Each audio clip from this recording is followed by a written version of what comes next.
Kita langsung ke top topik yang pertama, pemirsa. 3 mobil polisi dibakar dan dirusak oleh warga saat akan menangkap ketua Ormas terduga pelaku penganiayaan di Depok, Jawa Barat. Terduga pelaku penganiayaan diduga punya pengaruh kuat di wilayah tersebut.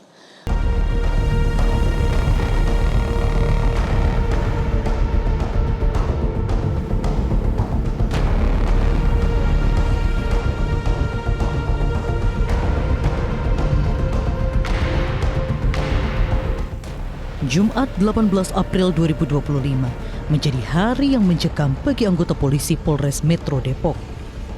Upaya penegakan hukum yang akan mereka lakukan untuk menjemput ketua Ormas yang diduga terlibat kasus penganiayaan justru mendapat perlawanan warga. 3 mobil polisi sampai dibakar dan dirusak warga.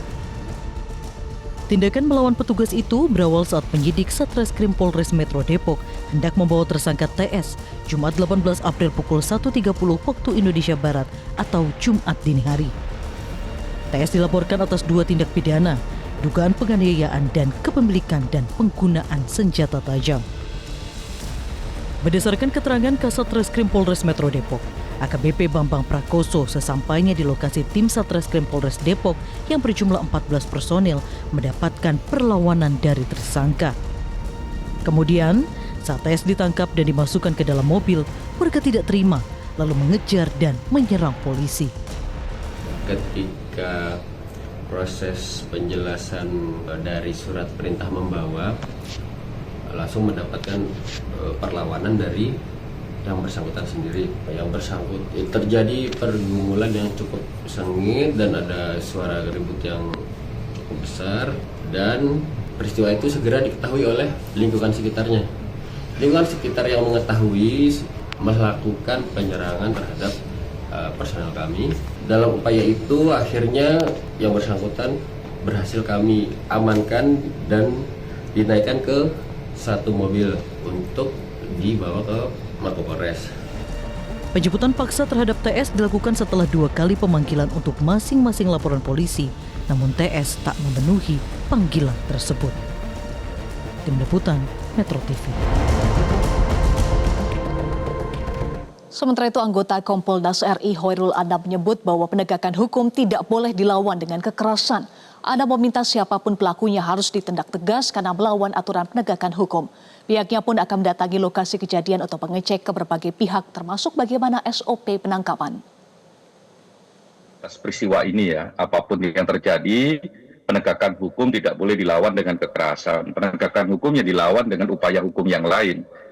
Siapapun pelakunya, saya kira harus ditindak tegas. Itu yang pertama. Yang kedua, memang kami memberikan atensi ke kasus ini. Besok kami akan ke lokasi, ya, berjumpa dengan berbagai pihak untuk ngecek apa sebenarnya yang terjadi. Kalau ke Polres ya kami akan lihat bagaimana SOP dan sebagainya. Ya, kan penangkapan seperti ini kan pasti punya skenario.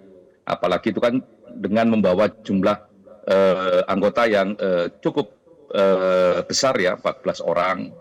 Nah, itu kan pasti ada sesuatunya, ada bacaan di awal, kenapa kok sampai membawa begitu banyak dan sebagainya.